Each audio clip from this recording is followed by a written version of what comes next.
The VA's Office of Inspector General released a report this week identifying key issues pointing to the delay and overspending on Aurora's VA hospital.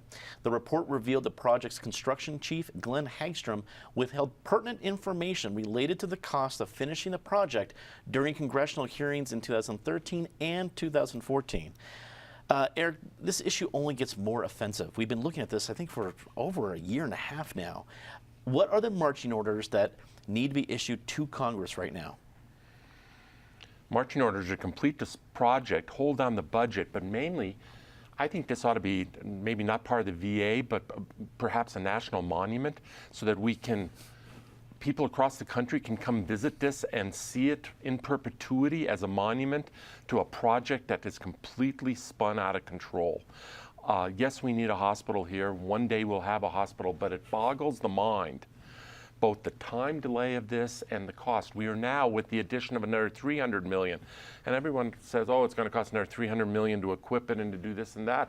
And we all just sort of nod and say, oh, $300 million, because when a project's already blown up from $600 million to now with this new number, it will be over $2 billion for a hospital. It is mind-boggling. It is mind-boggling. The bigger issue, and I know Donald Trump has had some things to say about this, we'll see if it comes up in the debate Monday or one of the future debates, is does the VA system need to exist as it does now in perpetuity? I know a lot of veterans like that system because it's a standalone system and it's a way of paying them honor. And my question is, are we honoring them with this kind of, and it's not just the cost overruns, it's the delays in the system, it's people dying, waiting for medical care.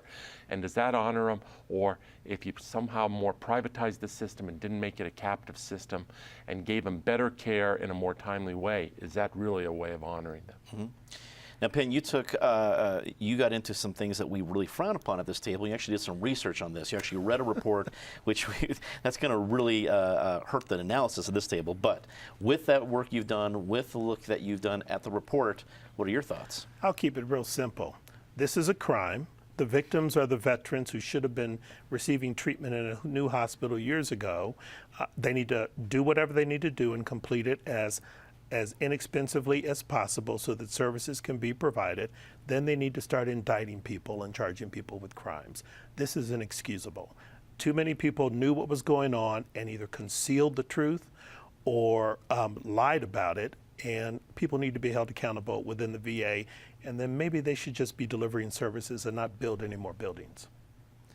Patty, to Penn's point, do you think there's enough bipartisan anger, movement, what have you, to actually see some indictments come out of this? Well, I would hope so, but there are other victims here too, the taxpayers. And what worries me is that this is just the most egregious example of horrible government bungling and bureaucracy. But this is $1 billion here, $1 billion there, but there are probably projects that are going cost overruns no one's paying attention to all over this country that the government's in charge of. There's got to be accountability. Amy, this is a huge issue in the most competitive race in Colorado, Congressional District 6. Is this an advantage or disadvantage for either candidate? Well, you know what? No, it's bad for everyone. This doesn't serve anyone well, and I feel like I'm living Groundhog Day. Somebody's lied to Congress again, and there are cost overruns yet again. I don't think it serves anyone well, but I would say this. Pete Blake in 2014, December 2014, wrote A Tale of Two Hospitals, a great column, talking about how St. Joseph's Hospital came in under budget, and they even expanded the square footage, under budget and under in time. Now you compare that to the VA. Just saying, you might want to look at doing some privatization in the VA.